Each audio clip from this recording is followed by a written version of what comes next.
Time management is a crucial aspect of the product development process. And while there are many tools available that can handle project stages, timelines, and milestones, they tend to be separate applications used by many stakeholders in an organization.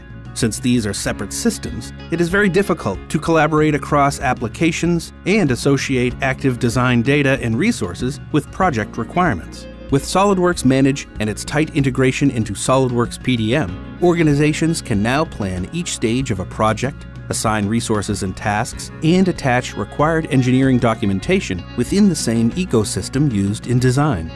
Projects can be created from user-defined templates or from scratch. Gantt charts are available to view the overall progress of the project as well as individual stages.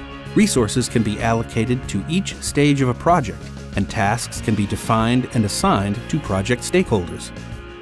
Attachments can be added to a task, including CAD files, documents, and items with no file associated with them. Projects are always live with activity by all concerned, not just the project manager. And when users complete their work, the project progress is automatically updated.